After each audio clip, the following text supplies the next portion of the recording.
replace the intermediate steering shaft on the Toyota RAV4. It is number 2 intermediate shaft right here behind the steering wheel. I replaced this one a few years ago. It's a pain, but that part got upgraded to a new part number, and so that got replaced. But now the part that didn't get upgraded is worn out. These joints are worn out, the steering's sticky, and there's a knocking sound, and this shaft gets worn out. And you can see it's this white grease down here with these bearings.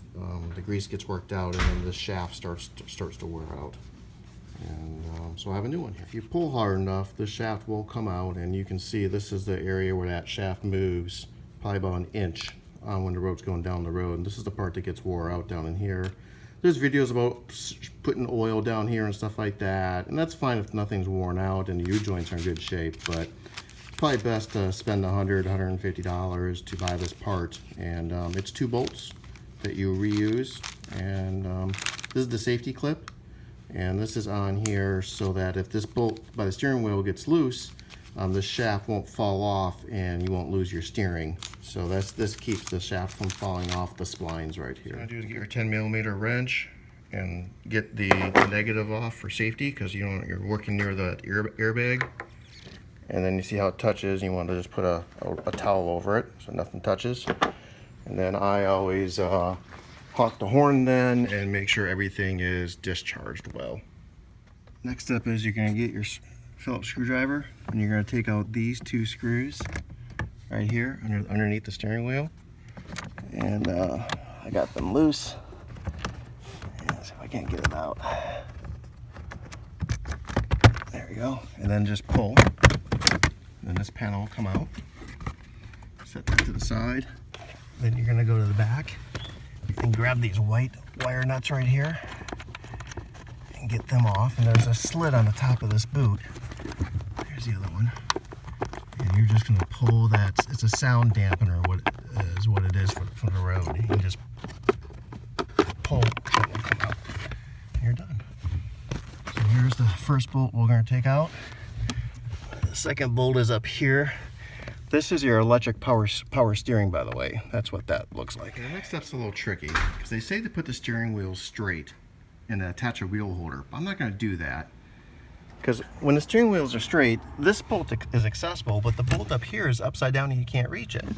So I turn the steering wheel 90 degrees to the left, and that gets me accessibility to both bolts.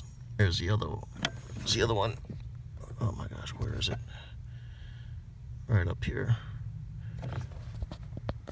You see, it's right there. There you go. And while you're up here, by the way, you see that brass big nut right behind it? That's what holds the bearing into electric power steering. Some people, especially Camry owners, that's loose. So you want to spot check that when you get this off to make sure it's on there snug, okay? I have also marked this bottom shaft, and you want to take a picture of it too with a black Sharpie. I'm going to transfer that mark to the new shaft, and just trying to get all the splines to line up as close as possible. And you cannot mark the upper shaft until you slide it down a little bit.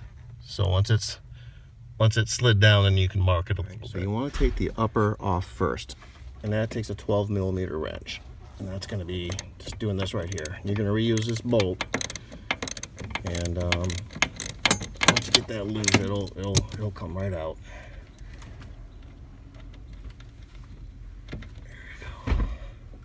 Alright, got the bolt out. I did have to get my 12mm wrench to get the last little bit out, and now it's slid out. And what we're going to do at this point is we're going to remove this plastic safety device, and then we're going to slowly pull that shaft down off the splines. When it gets about halfway, I'm going to mark it a little bit with a marker. We got this part off, and now we can remove the bolt. Use my 12mm wrench, and I remove the bolt on the side. And now I'm working on coaxing this thing up. You know, it's pretty stiff, so you just have to keep working it till it comes off the splines. It takes 2 hands, but you just want to grab this thing and wiggle and jiggle and pull, and it will eventually plop right out.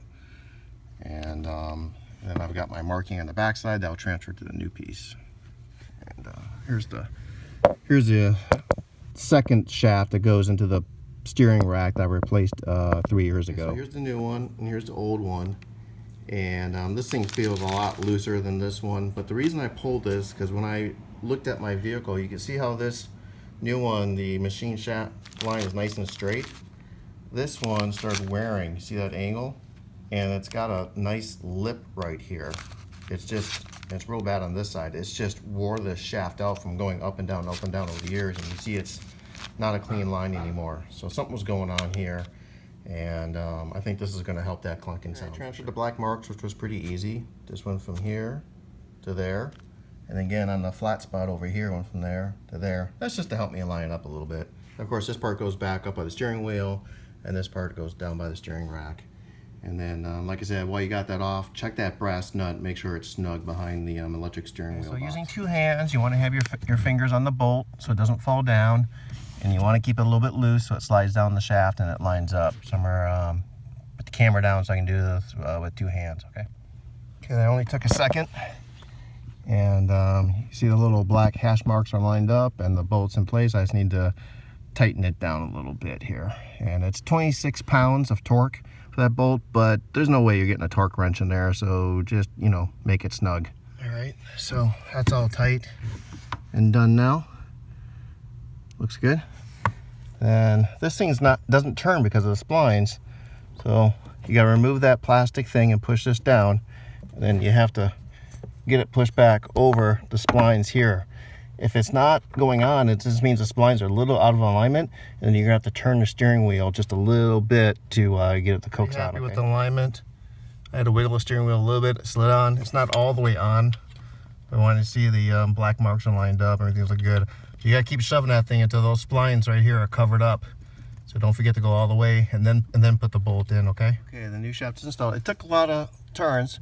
Don't worry if you got the spline a little bit high, a little bit low. The bolt centers the spline exactly where it needs to go, and the bolt will not tighten down if it's not in the correct location on both ends.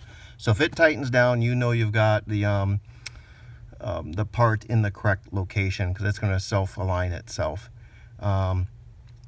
Then the next up is put the black sound cover back on here in the reverse process, and put the panel and the 2 screws back on here. I am leaving these off right now because I'm going to test drive, and I'm going to make sure my steering wheel is still centered going down the road.